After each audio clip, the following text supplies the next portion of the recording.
Hello, everybody. I'm Bob Goodwin, founder of Career Club, and welcome to today's LinkedIn Live.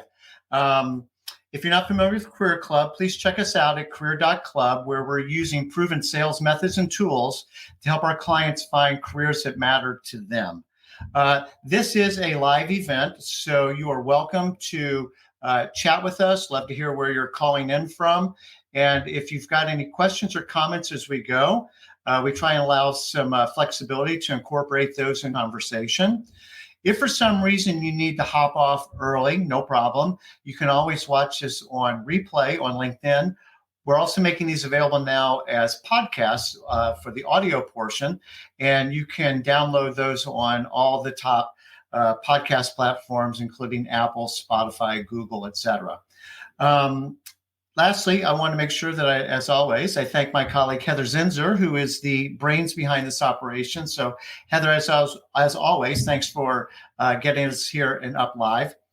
So today, I'm really excited to introduce our guest, Mark Herschberg. Mark is the author of the Career Toolkit, Essential Skills for Success That No One Taught You. And Mark's got a really fascinating background, and so fascinating, in fact, I'm going to read it to you, and then we'll get Mark on the call here. But from tracking criminals and terrorists on the dark web to creating marketplaces and new authentication systems, Mark spent his career launching and developing new ventures at startups, Fortune 500s, and in academia. He helped to start the undergraduate practice opportunities program dubbed MIT's Career Success Accelerator, where he teaches this course annually. Now, unfortunately, Mark's education is a little thin. He has a BS in physics, a BS in electrical engineering, and his master's in engineering in electrical engineering and computer science with a focus on cryptography. At Harvard Business School, Mark helped create a platform used to teach finance at prominent business schools. He also works with many nonprofits, currently serving on the board of Plant a Million Corals. So with that, I'd love to welcome our guest, Mark Herschberg. Mark, welcome. Hi, thanks for having me on the show today. It's a pleasure to be here. No, it is great to have you. And we're really excited to talk about your book. But before we get into that, as is our custom, we call it Rock's Fab Five, just a little bit of an icebreaker to help our audience get to just know you a little bit better. So if we could just start, where were you born and raised? Well, I was born in New York City, but grew up primarily in the suburbs of New York and suburbs of Chicago. So I've got a little bit of New Yorker in me and a little bit of Midwest. Awesome. And where do we find you today? Today, I'm coming to you from Midtown Manhattan, where I've been living throughout the pandemic and for well over a decade before. Awesome. Cool. I love New York. So I kind of went a little bit through your academic background, but just, MIT for 3 degrees. Did I get that right? That's right. I'm a lifer. That is amazing. And then just a little bit about your family. I'm very fortunate to have 2 wonderful parents, my mother and father, who also live here in New York, so I get to see them often. My dad's a retired doctor, my mom a retired teacher. And then I've got a brother who now lives in Boston, and he has 2 kids who just celebrated their 10th birthday this past weekend. So it was great growing up with such a supportive family that really emphasized education, which has helped propel me in my career. Yeah. That's fantastic. And just a little bit, I mean, I kind of touched on a couple of things, but just a little bit about your career arc. I had this really interesting dual career where I started out as a software engineer when I came out of MIT in the 90s. And early on, I started doing startups. I realized I wanted to become a CTO, a chief technology officer. But to get that job, I realized it wasn't just about being the best engineer. Yes, I had to be good at that, be better than average, but there were all these other skills I needed. Leadership, negotiating, team building, communication. No one ever taught that to me. So I set out to learn those skills. And as I was learning them, I realized they're not just for executives. They are for everyone. And I began to teach the other people on my team, knowing this would benefit them and the company.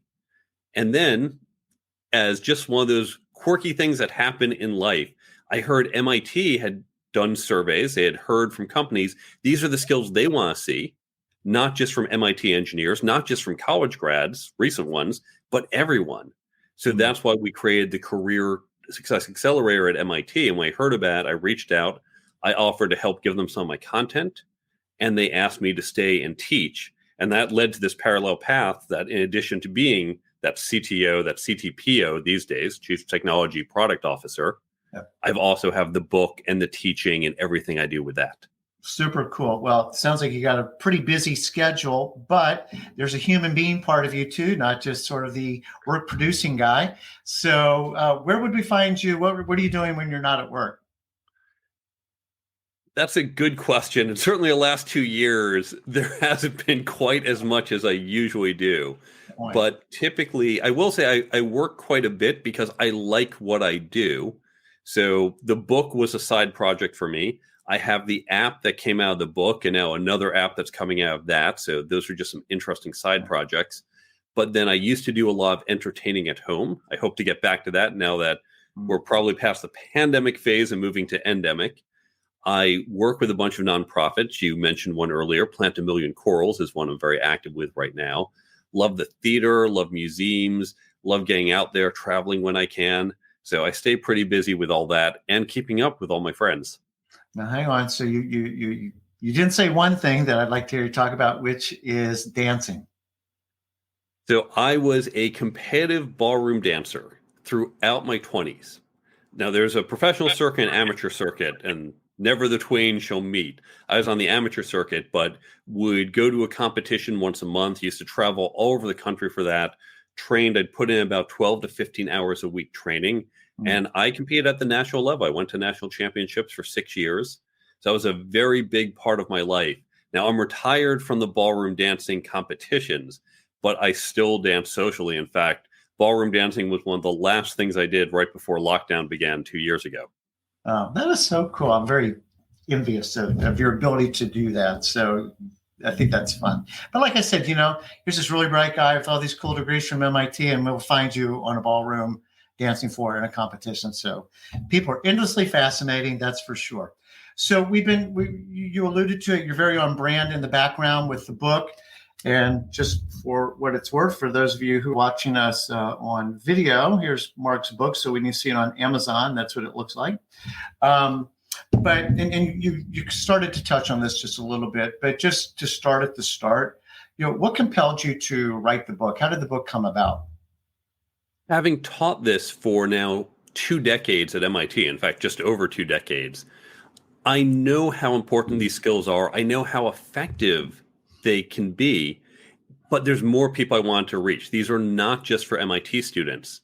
Now, interestingly, I first thought I'm going to write up some notes for the class because our class, it's not us just lecturing at the students. It's hands-on interactive activities. So students are doing and learning, but they're usually not taking a lot of notes.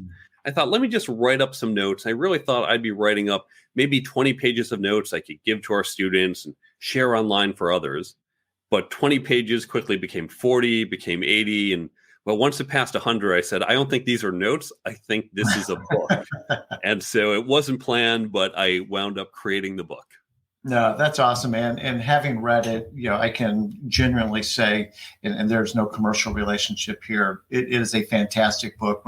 As you and I were starting to get to know each other and, started finishing each other's sentences on a lot of these key concepts. So I'm just very appreciative to have you on today. And what I thought, there's a number of skills, and you've already kind of alluded to several of them, and time doesn't permit us to go through all of them. But 3 that I'm hoping that we can talk about to some extent today are career planning, networking, and communication. So to your earlier point, these are universal skills, right, that people need to be taught. And in my note to you earlier, I'm like, this is like personal finance and lots of things that are real life skills that people need.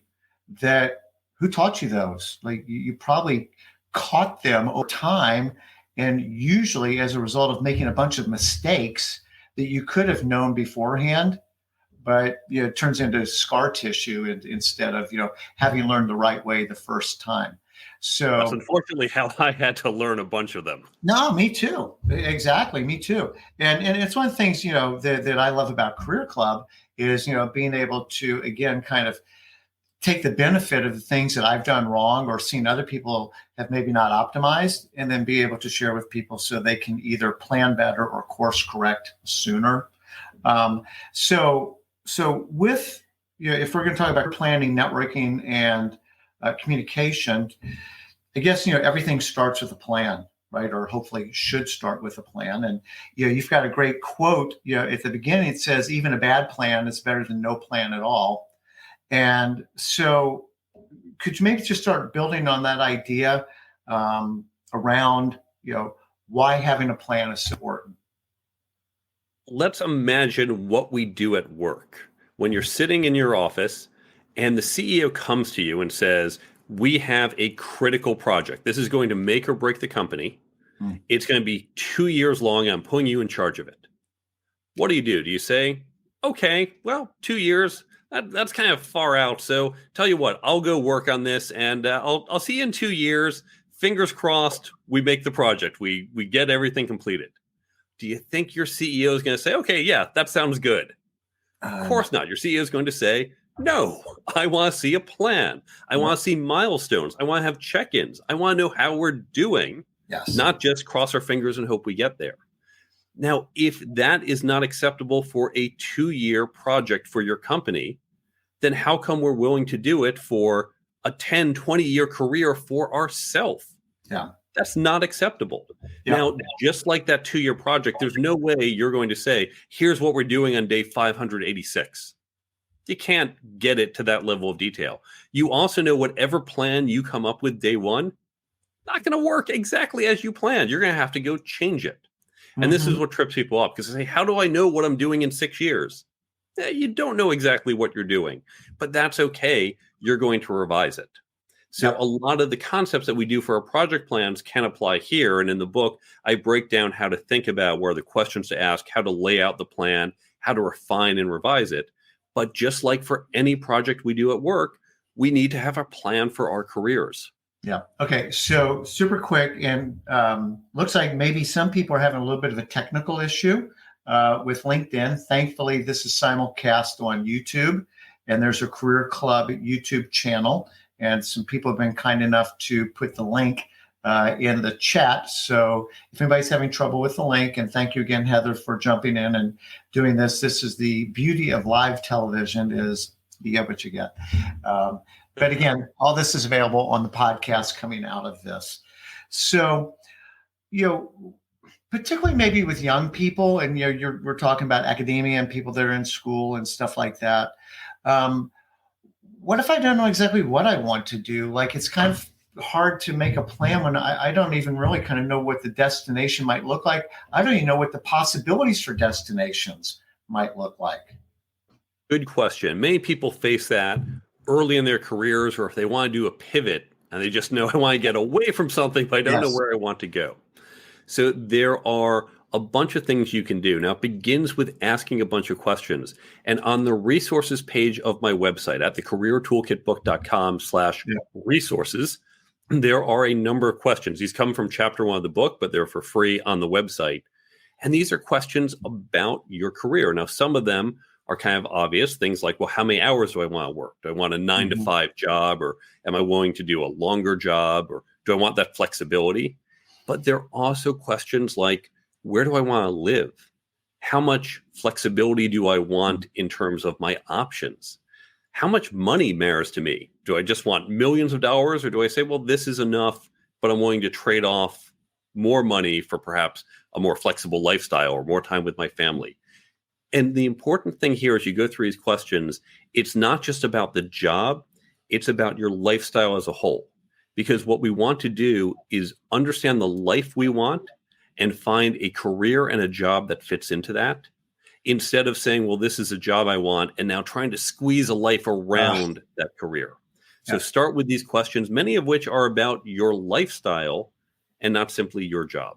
Yeah. So the reason I'm reacting, and one of the things that I talk about with the pandemic, is before the pandemic, the frame was work, and life needed to kind of fit into that frame somehow. Right. So sorry, I don't make my kids games. Sorry, I want to train, 4 hours a day or whatever that is, but work is the frame and my life is just going to have to fit into there somehow.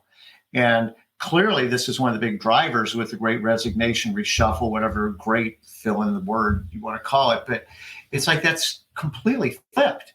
And people are like, no, the frame is my life. Where does work fit into this? And like, I don't want to work 60 hours a week for a tyrant. I don't really care how much money you're paying me because that's not the most important thing to me anymore. Right. So really resonating with that. The other thing that, particularly for young people, is sometimes it's just a test for negatives. Like when you don't know what all the possibilities are, at least I know, hey, if you put me in front of a computer for 8 hours a day, I'm probably going to hurt myself. Or if this required, a ton of travel or whatever, knowing what you don't like is at least a starting point as you start to explore and find out what you do like and what really resonates with you. Very true. And it's okay to start with the negatives because that at least rules things out. Now, when you go down this path, I also recommend talking to people. Talk to people in different jobs and different roles. Ask them about their jobs. What do you do? What do you like? What don't you like? Now, here's the key thing, and this is how we screw up how we teach children about careers. If you think back to school, we used to bring in parents and other people and say, this is Johnny's mom. She's a doctor. She takes care of 6 people. And this is Sally's dad. He's an accountant. He adds up numbers and does your taxes. So, okay, do you want to be a doctor? Do you want to be an accountant? Yes or no? Yeah. But in fact, we want to look at not a job title, but the components of a job. So as you explore jobs, from hearing about them in podcasts, reading about them, talking to people, dig into the details. And don't just say, well, this is a salesperson. Do I want to be a salesperson? Say, all right, this is a salesperson. Let's say they have to sell. I don't really like the idea of selling. Oh, they're also traveling on the road about 2 days a week. I kind of like the idea of traveling about 40% of the time. So we recognize the components of a particular job. Say, okay, sales, no, as in the act of selling. Being on the road 40, maybe 50% of the time, yes. So that's one thing that goes into the yes bucket. Let me see other things. Oh, I like engineering. Okay, that's in a yes bucket. And you put these together and you say, well, where can I find a job that lets me do engineering, but also be on the road about half the time? Oh, field engineer. Yeah. And so by looking at the components and then asking around what type of job lets me do A, B, C, you can construct a job. You don't have to say, is it this title? So look at the job components. Look at the individual things, what you like and don't like, not simply at the macro title level. Can you talk for a minute about the role where assessments might play in and how they can help facilitate some of that discovery and clarification? I'm a big fan of assessment tools. Now, they are tools, not tests, because there's no right or wrong. These are things, we think of them as those personality assessments. Most famous is probably MBTI, the Myers-Briggs. Yeah. But there's a number of others. And I link to some free ones off the resources page on my website. I've used Herman, the whole brain model is what we use at MIT. It's not necessarily better or worse than some of the others. DISC is a popular one. Now, when you take these assessments, what they are doing is they are looking at your preferences. Now, it's important to understand it's preference, not capability. SATs, if you remember back to that, SATs were your competency. How good were you at math versus verbal? Some of us are better and some aren't, and you would like to be better. When you do these other assessments and it says you're more of an innovator, you're more of a coalition builder, you're more left brain versus right brain, whatever it is, okay, that's your preference. There's no right or wrong answer. But by understanding your preferences, it's going to help you figure a few things out. First, you might say, oh, I'm more left-brained. Okay, maybe I would enjoy more left-brain activities. Let me make sure I find something with more left-brain activities. Great. It can also be used to identify weaknesses. When I've done these, now it's not surprising that someone like me, I am extremely left-brain quantitative. I'm almost off the charts. And by the way, this is not, you might think, oh, is it MIT guy? Of course. We've done these at MIT. We are not significantly more, slightly more left brain quantitative than others, but not off the charts in general. We're actually pretty well distributed, and you'll see this among other engineers. Now, I happen to be very extremely off the charts. It also meant I was avoidant of certain other things, particularly those interpersonal things. Ugh, yuck, icky. Yeah. And it was important for me to understand that because I needed those tools. Now, here's the thing about your preferences and avoidance. I am good at math because as a kid, I liked math. I used to do math problems for fun, and I had that virtuous cycle. I practiced more, I got better, I would do better, I liked that, and I kept focusing on it. There were other things I didn't like. For example, sports. I didn't like that as a kid. I didn't practice. I wasn't good. Well, I didn't enjoy it, so I wanted to spend less time doing it. And so what I recognized when I started doing these assessments, I did not like those emotional things. And no surprise, I wasn't very good at them. Now, I still, if you give me a problem, I would rather address it quantitatively than emotionally. But knowing that weakness, I focused on that area. I focused on my weaker skills to build up. And I'm actually pretty capable at them. So my preference remains low. My competency is high. And even though I'd rather not use those skills if I can use another, it's in my toolbox for when I need them. So these assessments help us understand both what we want to do and to identify weaker areas where we might want to invest a little time just to shore up that weakness. Okay, and I don't want to jump into a math problem, but if we're looking at a rectangle and one side's 10 inches and the other one's 4 inches, if the 10 inches is my strengths and the 4 inches is the things I'm less good at, if I remember right, if I make just a marginal improvement on the shorter side, it has a disproportionate impact because it's accelerated by my longer suit. Is that correct? That's right. So this is the problem I give in the book as an example. Remember back in junior high, they'd say you have a 4x10 rectangle, extend one of the sides by 2 to maximize the area. Now we do so by increasing the short side. We go from 4 to 6 to get 60, but 10 to 12, we only get 48. And conceptually, what's happening when you take those extra 2 and put them on that short side, those extra 2 get amplified by that long side. And if you think conceptually, how many times have we met someone who might be extremely competent in a particular area? So suppose, we'll take myself earlier, extremely good at those technical skills. I can come up with good technical problems, but I wasn't so good at communicating them or at getting buy-in from other people.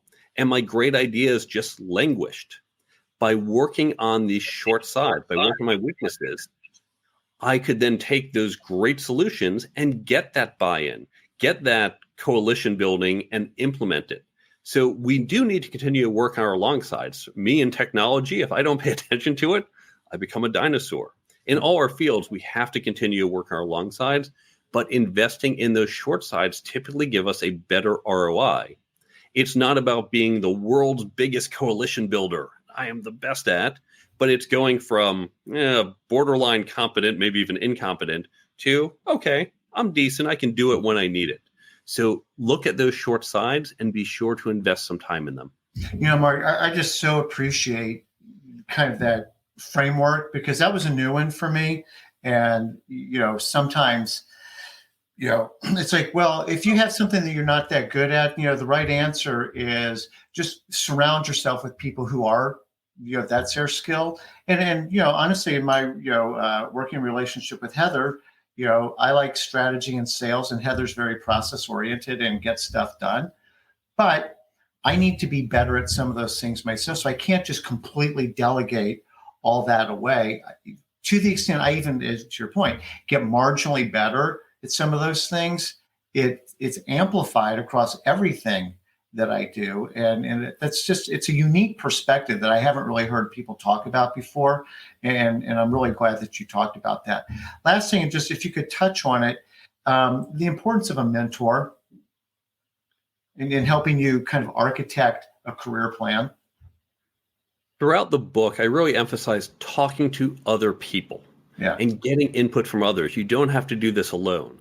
Now, it might be one-off conversations. Oh, I just talked to this person, learned a little about her job, what was interesting, what was not. But by having a mentor, you have someone where you have a longer-term connection. You've built a relationship. You can go a little deeper because it's not a one-off conversation.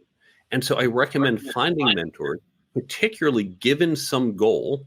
If you say, I want to get better at a particular area or skill set, having someone who is stronger in that area, she or he can help guide you down that path. So I recommend having a mentor or two. Now, this isn't necessarily a lifelong commitment. You bring in that person to your life when you need them, keep that relationship for a while, and then gently end it. I go through in the book. You should never just walk away and go, yep, I'm just going to ghost Bob. It was great getting advice from him. Now I'm just going to ghost him. No, you say, hey, Bob, thanks. This has been helpful. I'm going to focus on a different area now. But using those mentors can really help promote development of those short sides. So maybe that's a really good opportunity then to pivot into the next topic, which is networking. And I love networking. Connecting people is like my favorite activity. That's I don't want to get new agey, but like that's an energy giving kind of an activity for me, because I know both people are going to benefit, and I feel good when that happens.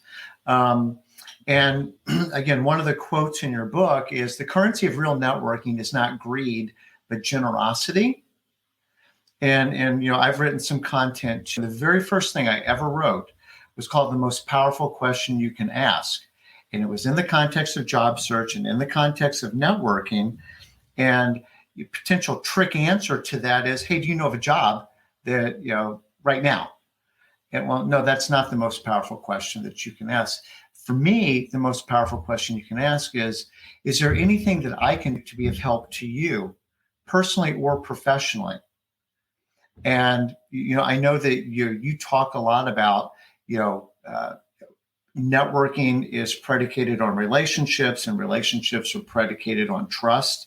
Could you kind of take that thread and start to run with it for a minute? Imagine the following scenario. You go out to a bar, and you meet some people, and, oh, this is great. You have a couple drinks with them. Seem like nice people.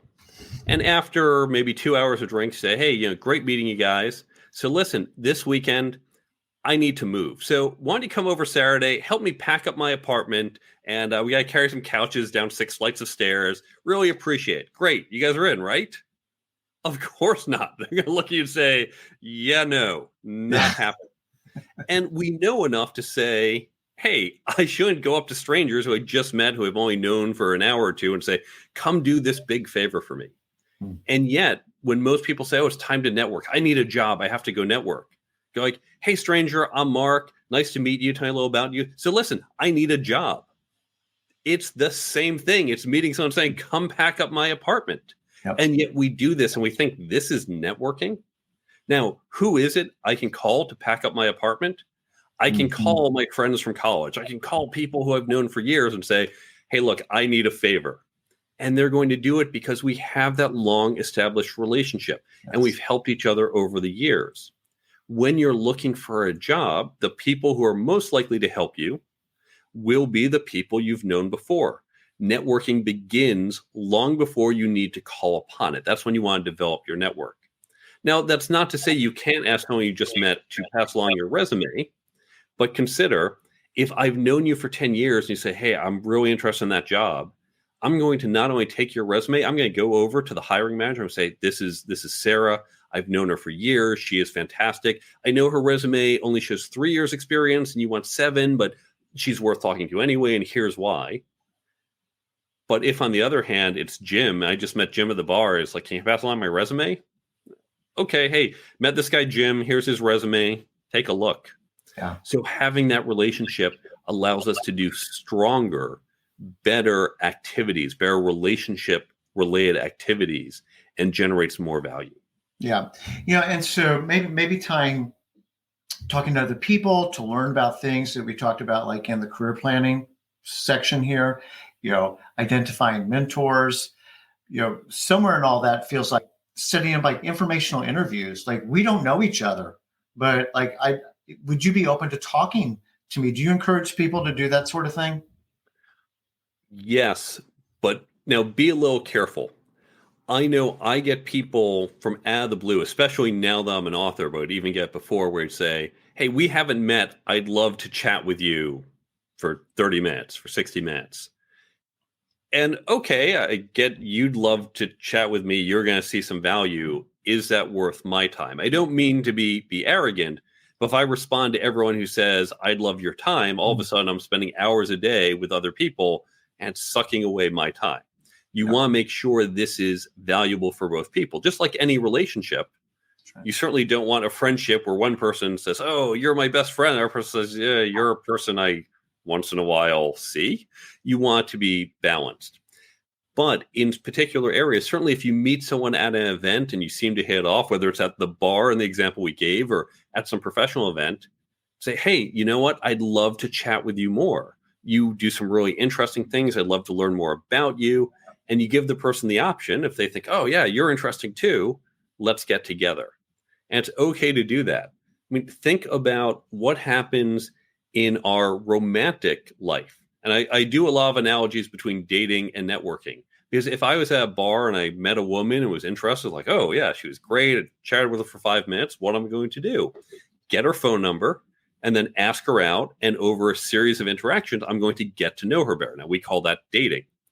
We don't have a term for it. And, oh, Bob, hey, yeah, really enjoyed talking to you. Let's get together. And in fact, for some people, and particularly for men, that always feels awkward. It's the mandate.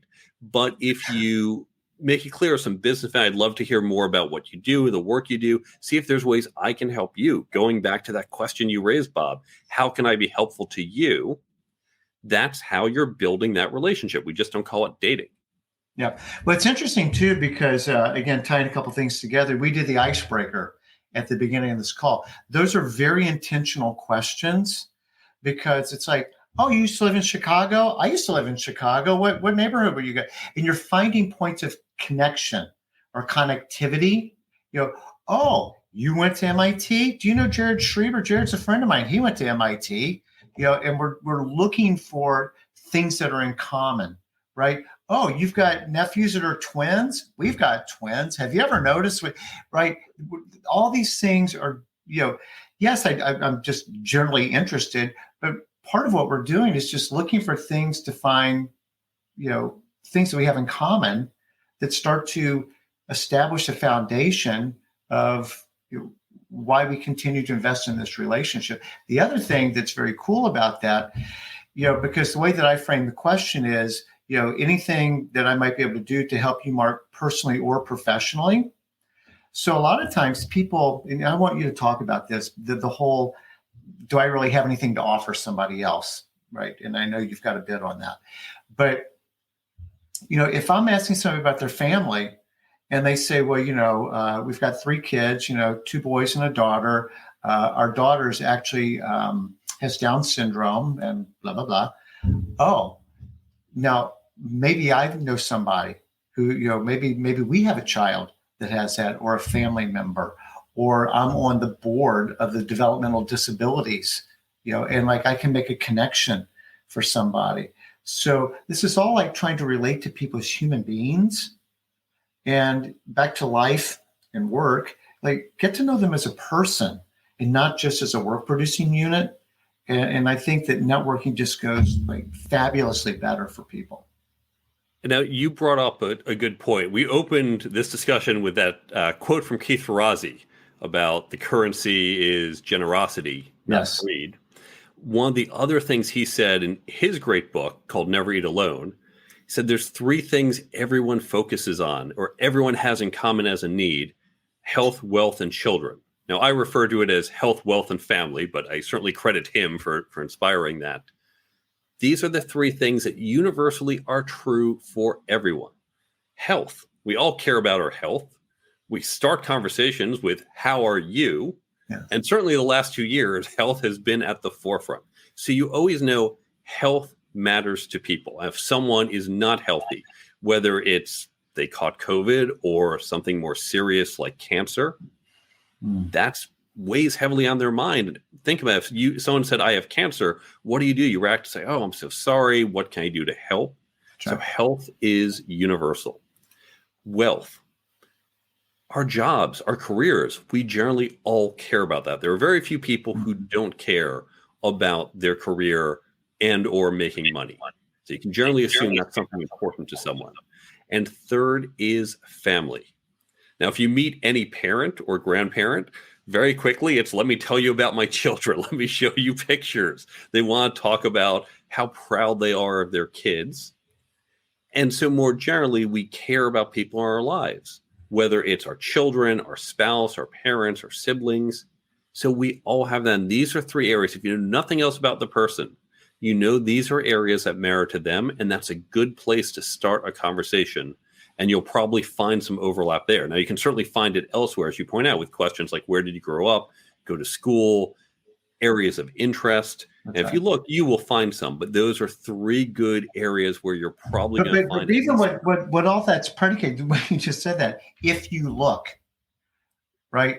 I mean, there's a real intentionality about it. And I think an important point to make for anybody listening is this isn't trying to be manipulative, right? This is networking, relationship building has to be genuine. It has to be sincere. People will pick up almost immediately that if it's, superficial, you're not really asking out of a genuine interest to learn more about them. And when you demonstrate that authenticity, I mean, trust gets built really fast. I mean, these are the people that we like. Well, why do you like him? Because he's taken an interest in me. The other thing that I'd love to hear you talk about, there's again, I think a quote in the book that talks basically about don't keep score, but the more you give, the more you get. And then, for me, I talk about sowing and reaping. It's a thing. Like if you cast seed and take care of it and nurture it, the natural byproduct is it bears fruit. That's just the way things work. And that's not manipulative. That's the dynamic. But could you talk about the more you give, more you get? I think of networking as karmic. It is not about keeping score. It's not about saying, well, I did this for you and you owe me. Yes. Now, there's probably a little on the extremes. If you come over and help me pack up my apartment, okay, that's a pretty big favor. I probably take you a dinner or do something. But really, I don't think about, well, I introduced you to two people and you've only introduced me to one, so you owe me. No, I just try to give. I try to help. Because generally, there is a low cost for most of what we do in networking, unless it's a really big favor, connecting to someone really big or packing up that apartment. Most of what we do, when people call me or I call in and say, hey, I just wrote to a friend last night. I said, my app is coming out next week. I'd love to get your advice. And he goes, yeah, sure. Just give me a call anytime. Yep. Because he and I have helped each other so many times over the years. We don't keep score. We just know when one of us has a need, we call the other person and we're there for each other. So have that mentality and go with the, how can I help you? What can I give?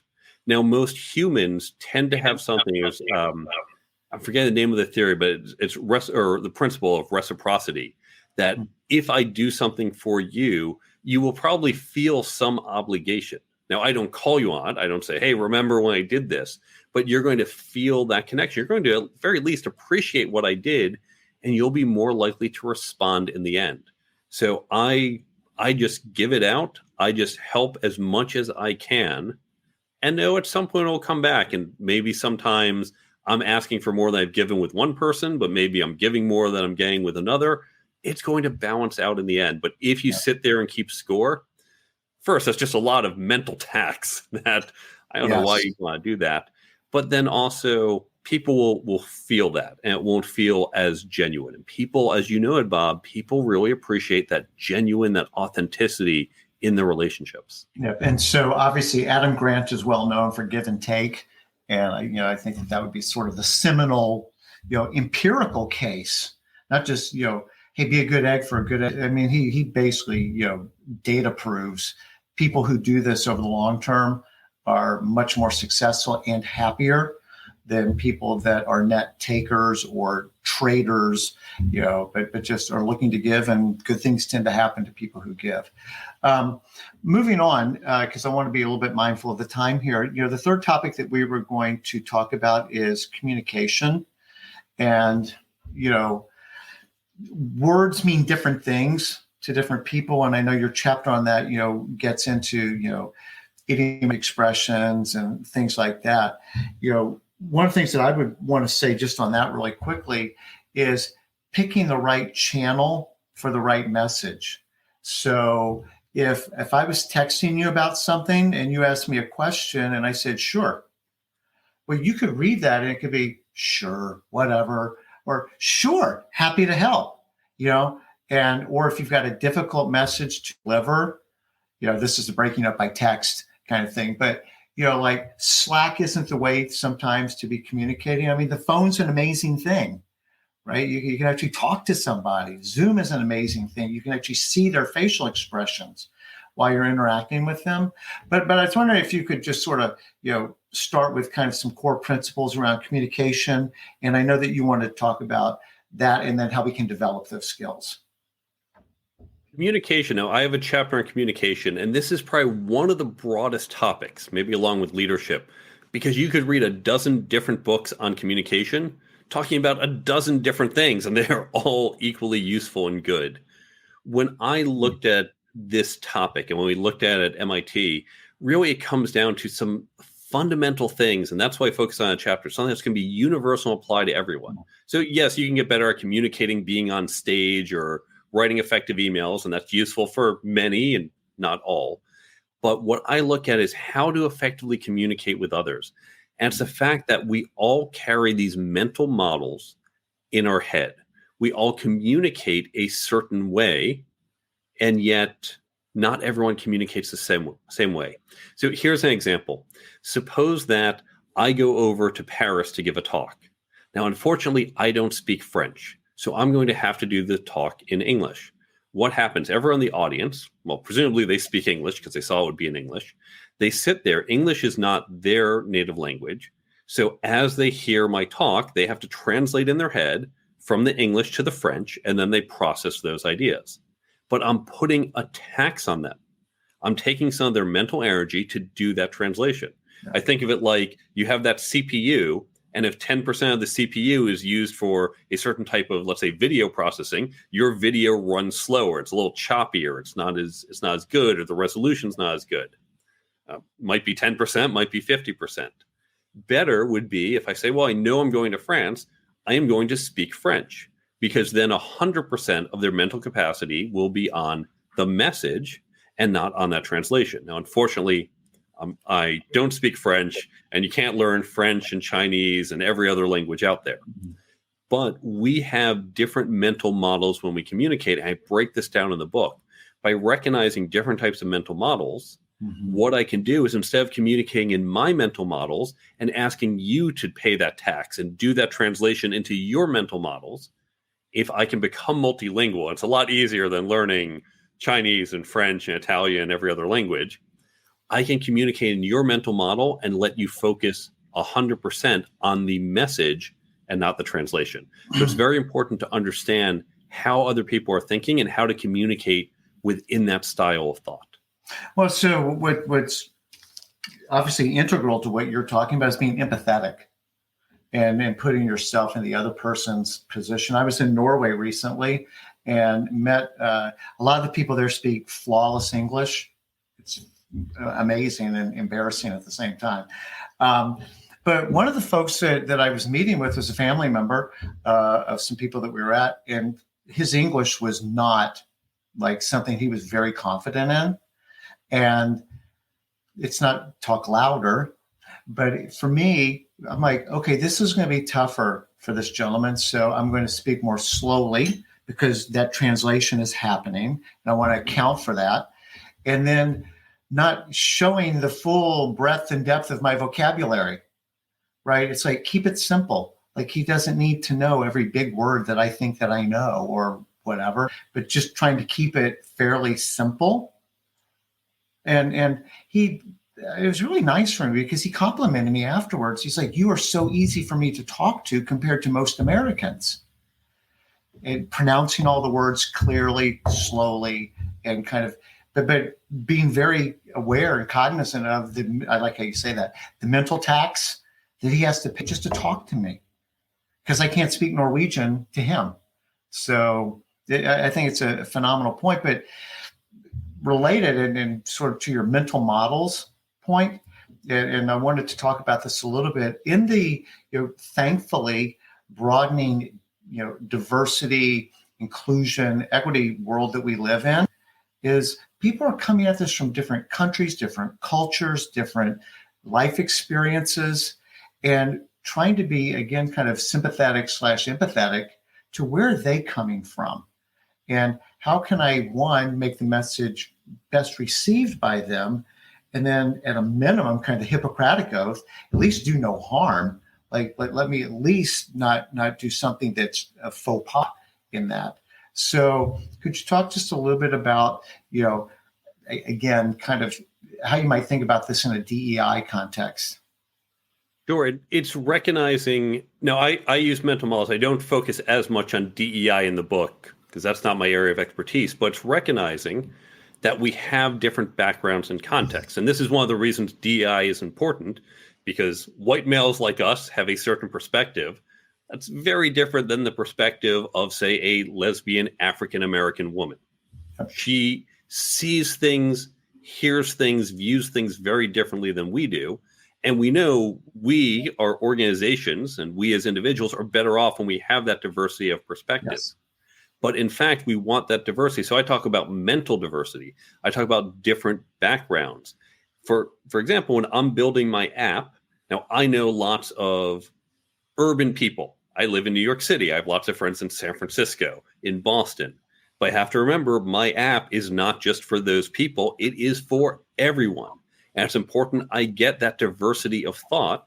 Now, some of them might be white males like me, but they are going to come from a small town. They're going to have a different type of background upbringing. And of course, many of them will not be white males. So I'm going to get different perspectives, or even people. There's a very common mistake engineers make, which is we build things that seem really logical to us. It's like, oh, of course, and control F7. That's all you have to remember. And then the users say, what the heck? This makes no sense. And this is why we know engineers are terrible generally at interfaces, because we think a certain way and we don't think about people who think other ways. So you want to get these other thoughts. How do other people think about an interface? And so you want to get these different perspectives from other backgrounds, other countries, even other fields of thought. And that's going to help you really see things from different perspectives and see opportunities and risks you might otherwise miss. Yeah. Now, because I know that developing these skills is important, and I'm trying to be cognizant of the time. You've got some downloads to help people develop some of these skills. Could you maybe share what that's about? So on the resources page at thecareertoolkitbook.com/resources, there are a number of free downloads. Now, some of them are the questions that you should ask as you're thinking about your career. Some of them are things like questions to ask during an interview process about company culture. This is a common issue people don't know how to do. And so whether you're on the hiring side or candidate side, there's some great questions you should definitely discuss. The very first download on that page is the Career Toolkit Development Program. Now, this is written for organizations, but you can use it individually. The idea is that we want to develop these skills not just in ourselves, but in our whole organization. In fact, that's the best way to learn these skills, because when it comes to leadership, communicating, networking, negotiating, that's not something we can do at home. I can learn calculus by reading a book. I don't learn networking by reading a book. I have to actually do it. I don't learn reading just by reading a book. I have to practice. And so through these peer learning groups, it will help you practice. It will help you learn, because you'll have discussions with other people. Now, if you're at an organization, this is a completely free download. I don't charge anything. I don't even collect your email. You can just click download. You can download this and set this up in your organization, or give it to your HR person and let them set it up. And you create these small groups where you get together and discuss some of these topics. You can use my book if you want. You can use a different book. You can use articles. You can use a great show like this one. Listen to an episode and discuss what you're learning. It's that discussion that really makes it valuable. If you are not at an organization, you can still do this. Create your own group. Create a local meetup group. Create a group of just people you know and do the same thing. It just doesn't have to be within the confines of a company. So that's the first download on the resources page at thecareertoolkitbook.com. Super helpful. So again, this is like why I'm so glad to have you on, because there's so many free tools. I mean, goodness, the book is only 20 or $25, and that's worth the price of admission. Back to your original thing. If the CEO said, what's your budget? I need $25. Yeah, I can probably find $25. Clearly, the book covers a lot more than time would allow for today. So is there anything that we haven't talked about that you'd want to make sure that you leave our audience with, Mark? I'll leave you with just one thought. Now, I have a chapter on negotiating. And the way I open that chapter is I say, imagine the following. You are 25 years old and you have a job offer for $60,000. Well, instead of accepting the job, you've learned to negotiate. Maybe it's my book, maybe it's a different one. And you negotiate for $1,000 more. Not a big lift. So you get $61,000. If you do nothing else, if you stay in that job for the next 40 years until you retire, you just, with one 5-minute negotiation, got $1,000 more for 40 years. In 5 minutes, you just got $40,000. Isn't that worth learning how to do this, investing the few hours to get a little better at negotiating, the few dollars to buy a book or take a course? Now, obviously you're thinking, but wait a second, I'm not staying in that job for 40 years. And you're right, because you're going to have other jobs and promotions and raises, and it's going to be a lot more than $1,000. Learning to negotiate can add tens of thousands, yes, even hundreds of thousands of dollars to your career. And now here's the bigger secret. We can do this with negotiations. You can do the math, say $1,000, 40 years, here we go. The same is true for leadership, for networking, for all these other skills. Now, no one says, oh, you're a better networker, here's $1,000 more. But by being a better networker, you will get better job opportunities, better partnerships, better customers, suppliers. By being a better communicator, they're going to put you on the more important projects and the bigger roles. All of these skills getting just a little bit better will have this massive ROI on your career. So absolutely positively invest in these skills, whether it's my book or more episodes like this or other books, whatever you want to do, invest in these skills because it's going to have a massive impact on your success. There you go. So this has been phenomenal, Mark. Thank you so much. We've been sharing the careertoolkitbook.com is the main place to go. If people want to connect with you on LinkedIn or reach out to you in any other way, are they welcome to? And if they did want to reach out, how would they do that? You certainly can. If you go to the website, thecareertoolkitbook.com, obviously you can see where to buy the book, Amazon, elsewhere. There's a contact page if you want to get in touch with me. There's also the social media links to all my different channels, LinkedIn and elsewhere. And then also on the website, we have the app page, the resources page. I put out new content each week. There's a whole bunch of resources for you across the website. So go and take a look. Well, this is great content. Thank you, Mark. Thank you, everybody who took the time to dial in today. If you'd like to maybe review some of the things that we've covered today, you can obviously download this on your favorite podcast platform, as well as just replay it on LinkedIn or YouTube. Apologies for whatever glitch we had with the LinkedIn Live portion. I guess I'll figure that out when we're done. But again, Mark, thank you so much. Great conversation. You know, I love this book, and we scratched the surface of this. And I would just highly recommend that people invest the $25 for that. So thank you so much. Hope you have a great rest of your week. Thank you.